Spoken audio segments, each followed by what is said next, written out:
సాగర తీరంలో అది ఫేటు మార్చే పోస్ట్. ఆ పదవిలో ఉంటే సుడి రివర్స్ తిరిగినట్లే. ఇది విశాఖ వైసీపీ నేతల్లో ఉన్న భయం. పదవుల కోసం పాకులాడే నేతలు ఏరికోరి మరీ జిల్లా అధ్యక్ష బాధ్యతలు ఇస్తామంటే వద్దంటున్నారట. ఈ ఒక్కసారికే ప్లీజ్ అని అధిష్టానం బుజ్జగిస్తున్నా సారీ సార్ మా వల్ల కాదంటూ ముఖం చాటేస్తున్నారు నేతలు. ఇంతకీ ఆ పదవికి అంత నెగిటివ్ సెంటిమెంట్ ఎందుకు? ఆ జిల్లా స్థాయి పోస్ట్ అంటే ఫ్యాన్ పార్టీ నేతలకు ఏంటి వైబ్రేషన్?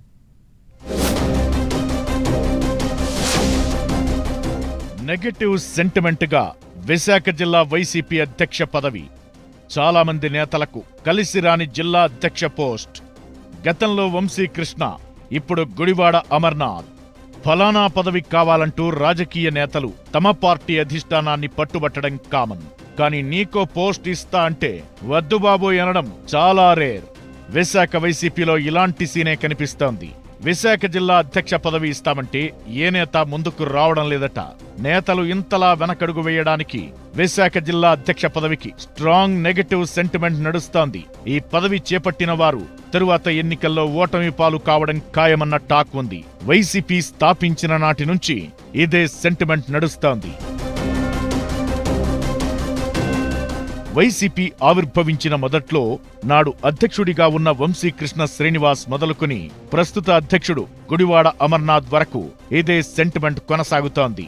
విశాఖ వైసీపీ అధ్యక్షుడిగా ఉండి ఎన్నికల్లో పోటీ చేస్తే ఇంట్లో కూర్చోవడం పక్కా అన్న చర్చ జరుగుతోంది.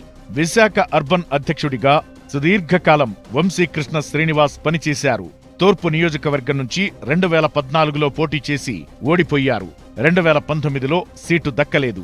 మేయర్ పీఠం దక్కుతుందనుకున్నా ఆఖరి నిమిషంలో నిరాశ మిగిలింది. ఆ తరువాత ఎమ్మెల్సీ పదవి దక్కిన వైసీపీని వీడి జనసేనలోకి వెళ్లి మొన్నటి ఎన్నికల్లో ఎమ్మెల్యే అయిపోయారు వంశీకృష్ణ. ఇక మరో సీనియర్ నేత పంచకర్ల రమేష్ బాబుది సేమ్ సీన్. పెందుర్తి టికెట్ ఆశించి వైసీపీలో చేరిన ఆయనకు పార్టీ లాస్ట్ మినిట్లో ఝలకిచ్చింది. ఆయన కూడా వైసీపీని వీడి జనసేనలో చేరిపోయి పెందుర్తి ఎమ్మెల్యే అయ్యారు.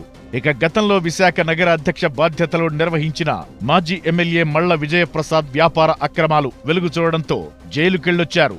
మాజీ మంత్రి అవంతి శ్రీనివాస్ కూడా జిల్లా అధ్యక్ష పీఠం బాధితుడే. ఆయన హయాంలో గ్రేటర్ విశాఖ పరిధిలో జోష్ తెచ్చే ప్రయత్నం జరిగినప్పటికీ వ్యక్తిగత వివాదాలు ఇబ్బంది పెట్టాయి.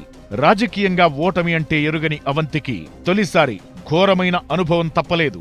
ఎన్నికల తరువాత 6 నెలలు సైలెంట్ గా ఉన్న అవంతి ఇటీవలే ఫ్యాన్ పార్టీకి గుడ్ బై చెప్పేశారు.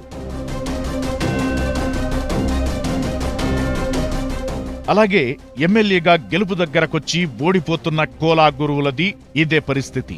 2014లో వైసీపీ తరపున అదృష్టాన్ని పరీక్షించుకున్న ఓటమి తప్పలేదు. ఎమ్మెల్సీగానైనా సరే చట్టసభలో అడుగు పెట్టాలనే కోలా గురువుల ఆశ. ఒక్క ఓటు తేడాతో ఓడి కనుమరుగైపోవడం రాజకీయంగా తీవ్ర చర్చనీయాంశంగా మారింది. ప్రస్తుతం విశాఖ వైసీపీ జిల్లా అధ్యక్షుడిగా ఉన్న మాజీ మంత్రి గుడివాడ అమర్నాథ్ కు చోడవరం నియోజకవర్గ ఇన్ఛార్జ్ బాధ్యతలు కూడా ఇచ్చింది అధిష్టానం. చోడవరం నియోజకవర్గం అనకాపల్లి జిల్లాలో ఉండడంతో విశాఖ వైసీపీ అధ్యక్ష పదవికి మరొకరిని నియమించాల్సిన పరిస్థితి ఏర్పడింది. ఈ క్రమంలో కొత్త ముఖాల కోసం వెదుగుతున్నప్పటికీ ఎవరూ పెద్దగా ఆసక్తి చూపడం లేదని తెలుస్తోంది. విశాఖ వైసీపీ పగ్గాలను ఎవరికి కట్టబెట్టాలనే దానిపై అధిష్టానం కూడా ఆలోచనలో పడిందట.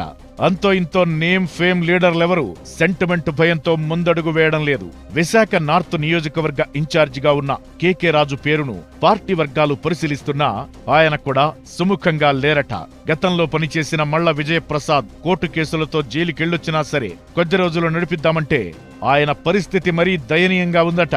అలాగే విశాఖ సౌత్ ఇన్ఛార్జ్ వాసుపల్లి గణేష్ కుమార్ కు గతంలో టీడీపీ అర్బన్ పార్టీ అధ్యక్షుడిగా పనిచేసిన అనుభవం ఉంది. ఆయన జిల్లా అధ్యక్ష బాధ్యతలు ఇస్తామంటే తన వ్యాపారాలకు కూటమి పార్టీల నుంచి ముప్పు ఉంటుందని ఆయన తప్పించుకుంటున్నారట. పెందుర్తి మాజీ ఎమ్మెల్యే ఆదీప్ రాజ్ కూడా తన వల్ల కాదంటూ చేతులెత్తేస్తున్నారట. రాష్ట్రంలో అతిపెద్ద నగరంగా విశాఖ పార్టీ పగ్గాలు ఇస్తామంటే నేతలంతా ఎవరికి వారు ఏదో ఒక సాకు చెబుతున్నారట. కాని అందరికీ లోలోన సెంటిమెంట్ భయమే ఎక్కువగా ఉందని పార్టీలో గుసగుసలు వినిపిస్తున్నాయి.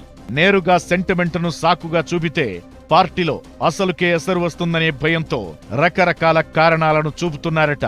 అందరినీ వణికిస్తున్నది మాత్రం ఆ పదవికి ఉన్న నెగటివ్ సెంటిమెంటేనని చర్చించుకుంటున్నారు నేతలు. పార్టీ పెద్దలు ఈ సెంటిమెంటును తిరగరాసే పవర్ఫుల్ లీడర్ను తీసుకొస్తారా? అదెప్పుడు అనేది వేచి చూడాల్సిందే.